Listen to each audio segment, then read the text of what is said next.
Minsan yun ang inuulam ko pagka naglo-long ride ako. Pagka hindi ka tamad, hindi ka magugutom. Iba't ibang klaseng gulay dito. Hindi atin to. Sa ating tatay. 500 mahigit. Yan mga kapartner, magandang araw sa atin lahat. Ayan, schedule natin magtanim na ngayon ng iba't ibang klaseng gulay dito. Sa munting taniman. Hindi atin to mga kapartner. Kaya ano to, sa ating tatay. Ayan, ito yung ginawa namin ngayong araw. Sana gumanda ng panahon maghapon. Ayan, tatapos lang namin maglagay ng mga kawayan bawat butas. Nilagyan namin yan para pagka in case na tumubo na siya, i-ano na lang namin dyan para hindi dumikit dun sa plastic. Pagka sobrang init kasi mga kapartner, pagka dumikit dyan sa plastic, pwede siyang masunog. Yung bawat isa meron yan. Ito naman papaya yan. Ano na yan, parang bukid-bukid papaya ang lalagay namin dyan. Buti yung boss natin, oh. Tingnan nyo yung boss natin, oh. Ang sipag niyan, kahit hindi sabihan, talagang magaling siya talaga. Marunong sa buhay, alam na alam niya kung anong gagawin, eh. Dito na talaga siya lumaki sa bukid. Bago siya nakatapos ng pag-aaral, sa bukid muna siya naglagi. Ayan yung natapos namin hanggang doon. Sana ngayon maghapon makatapos kami magtanim doon. Ayan. Gaganda na siguro ang panahon ngayon. Medyo kanina matindi talaga ang sikat ng araw. Ayan, medyo makulimlim na naman, pero okay lang yun. Gumanda-ganda ng panahon para hindi naman maano yung tanim natin. Pero hindi naman to dati to may tubig dito. Ngayon wala na kasi pinalagyan ko ng kanal dun sa gilid. Bawat gilid nito may mga kanal. Kaya nung una kami gumawa dito, mataas ang tubig. Ngayon wala na. Ayan, wala nang tubig. Wala nang tubig yan. Kasi bawat dun sa dulo may kanal yan. Sa gilid. Tsaka dun sa gilid may kanal yan. Kaya hindi stuck ang tubig dyan sa gitna. Ang taas naman ng plat namin nasa yung standard na ginawa naming plat 1 meter by 1 feet. Kaya mataas siya, tsaka malapad. Ayan, ito pa yung mga organic namin.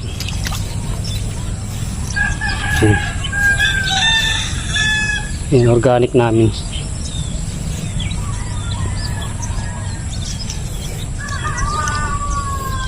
Ito siguro sa gitna ang palaya. Doon siguro sa gilid pipino tatanim namin dyan. O di kaya pipino yung sa gilid. Doon kamatis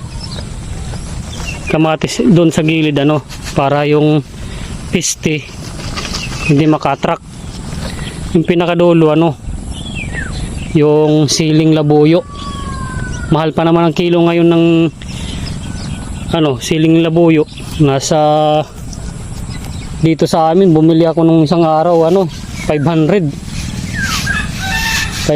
mahigit yung isang kilo lang. Kaya yun ang itatanim namin dun sa gilid. Tapos sunod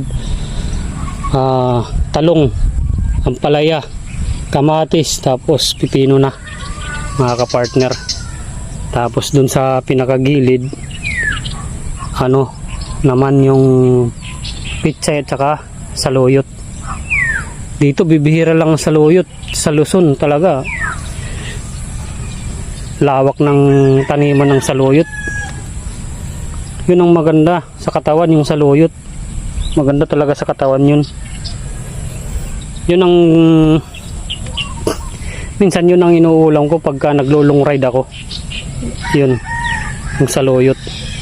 Sarap yun. Tsaka ano, hindi basta-basta nagugutom. Kaya tested ko na yung saluyot na yun na gulay. Yun ang inuulam ko pag naglulong ride ako. Pag wala talaga, naghahanap talaga ako, nag-iikot ako talaga sa mga taniman kung sino ang may saluyot na ano. Bumibili ako nun. Sarap yun. Ayan mga kapart. Ito naman mga ano, kalamansi yan. Ayun, dragon fruit. Marami talagang prutas dito pagka sa susunod na panahon. Yung mga tumubo na yung mga tinanim natin mga prutas. Kaya pagka maganda lang dito sa probinsya, pagka hindi ka maganda lang dito, pagka hindi ka tamad, hindi ka magugutom. Kahit kapirasong lupa lang, kahit sa harap ng bahay nyo, pwede ka magtanim. Ganun lang ang advantage dito sa bukid. Samantala pagka nandun, okay naman din sa bayan. Pwede ka rin magtanim, lalagay mo lang sa paso.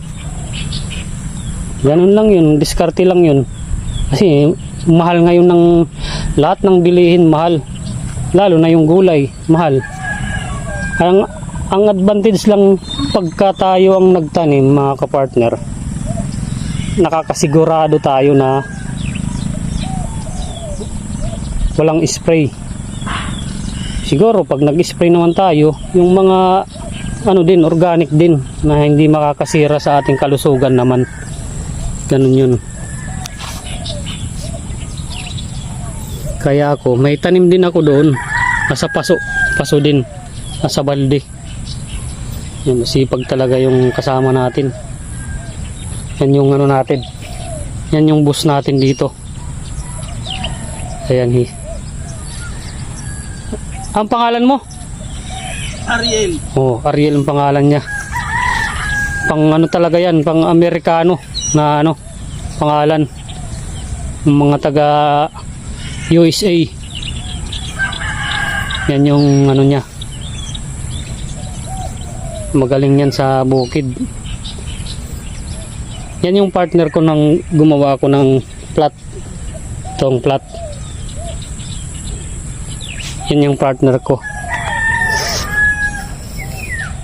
Magaling yan sa bukid. Nag-aaral yan. Paglabas ng Sabado at Linggo, pupunta ng bukid yan. Kaya sanay na sanay yan dito sa bukid. Kahit hindi mo sabihan yan, alam na ang gagawin.